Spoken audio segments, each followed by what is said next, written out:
If you live in United Kingdom, you may be familiar with this story that someone, a head teacher in a school, was advocating for students, for pupils, or for children to be kept in school from 7 a.m.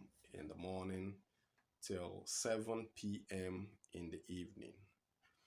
And the head teacher had a concern, and well, a valid concern, one would say, and the concern was around the addiction of young people to gadgets, to phones, to games, and to all manner of things that are done on phones. But before I continue, what do you think of it? Would you be one of those who will be interested in having your kid from 7 a.m. to 7 p.m. in a school outside of your house? Or you are in the school of thoughts of people who would want your kids back to your house as quickly as possible? Let me know in the comment section what your reasons are. But here is my opinion. If you would keep the kids in school from 7 a.m. to 7 p.m. because at the end of normal lectures, you go into extracurricular activities, the kids will still get back to the house by 7 p.m. And that will most likely not have solved their addictions to their gadgets. And if you keep the kids in school for extracurricular activities, then what time do they have to actually do their homework, to do the further studies they have? Because by the time they are back at 7, they will be too tired to study, but definitely not too tired to play on their phones.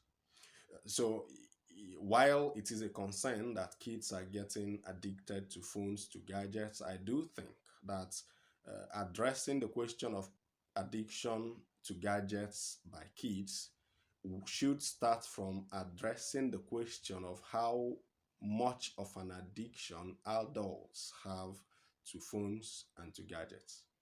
Because of course, if a kid comes back to the house and everybody, all the adults in the house are busy on their phones, the message it sends across to the kid is that, well, there is something in that phone that's more important than the people around you in the physical, right? And the person also wants to explore and wants to figure out what it is in the phone, or what it is in the gadget, what is it in the gadget that is really that very interesting, to keep the eyes of the parents away from themselves, to keep the eyes of the adults from themselves, and to keep the adults from interacting with one another in the house.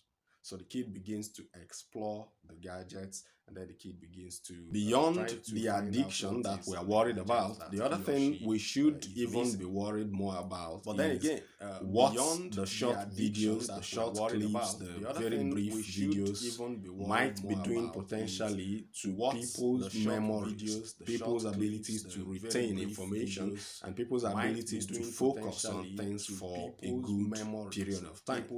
So if you begin to expose yourself for your kids so much to 2-minute videos, 1-minute videos, so 30 seconds videos, and that becomes the way the child grows up. The question becomes, what will be the ability of that child to concentrate on during a 2-hour lecture, or during a 4-hour lecture, or during a 5-hour lecture, or during a 5-hour or during a 4-hour maths exam? Because I remember that back in secondary school, we used to write, there was this course that's called further mathematics in Nigeria. We used to write further math exams for like 5 hours in my school. And if somebody's memory is broken at a very early age, for like 5 hours, I would think that the person will struggle to focus on those kinds during those kinds of exams. Let me know what you think in the comment section. Would you have your kid from 7 to 7 in school? Or you want the kid back to the house, and then address your own addiction so that the kid's addiction can be broken?